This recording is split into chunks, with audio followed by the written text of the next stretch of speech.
Sorry guys, আমার ভয়েসের দিকে কেউ খেয়াল করো না। আমি জানি আমার ভয়েসটা একদমই ভালো না। আজকের টপিকটা কিসের উপর সেটা টাইটেল আর থাম্বনেল দেখেই বুঝে গেছো গাইস। ঠিকই ধরছো। আমাকে এইটা বোঝাও গাইস, তারা কি আদৌ কে পপের স্টান্সগুলো দেখছে? মানেটা কি ভাই?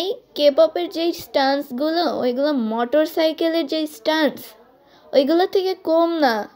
কেন তোমরা এমনই করছো? আরও কত কিছু আছে, আরও কত জিনিসের ক্লিপস আছে। কেনই কে পপের ক্লিপস কেন দিলা তোমরা? আমি ফেসবুকে স্ক্রোলিং করতেছিলাম, হঠাৎ করে এই ভিডিওটা পাইলাম আমি। বাহ, তালি মারা উচিত এদের জন্য। খুব সুন্দর এডিট, আসলেই সুন্দর। আমি মজা করতেছি না। হেটার্সদের তুলনা নাই গাইজ। যেই ট্যালেন্ট, মানে সত্যি বলতে হাতে তালি দেওয়ারই মতো। যাই হোক, তারা কোরিয়ান ছেলেদের দেখলেও বিটিএস, কোরিয়ান ড্রামা দেখলেও বিটিএস, অন্য গ্রুপ দেখলেও বিটিএস। তারা মনে হয় আর্মিদের থেকেও বড় উপর লেভেলে আছে। না হইলে ওরা যেইখানেই তাকাক সেইখানেই বিটিএস খুঁজে পাবে কেন? এমনকি আমার ভাইয়াকে দেখলেও অনেকেই বিটিএস বলে।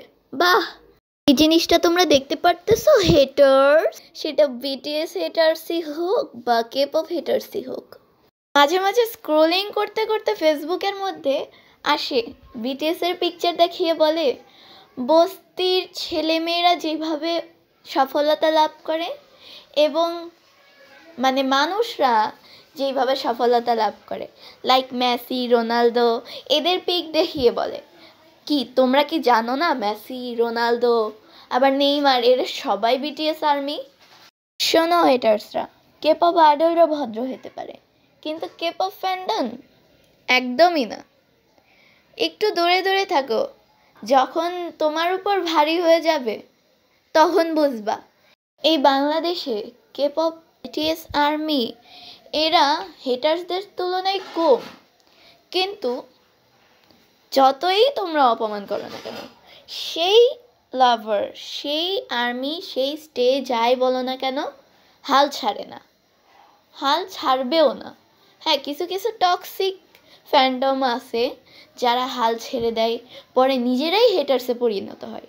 কিন্তু যারা টক্সিক না তাদের পিছনে লাগতে এসো না প্লিজ, তাহলে কিন্তু তোমরাই ফাঁদে পড়ে যাবা। যাই হোক, আজকের জন্য এইটুকুই। দেখা হবে পরের ভিডিওতে আরও ইন্টারেস্টিং ভিডিও নিয়ে।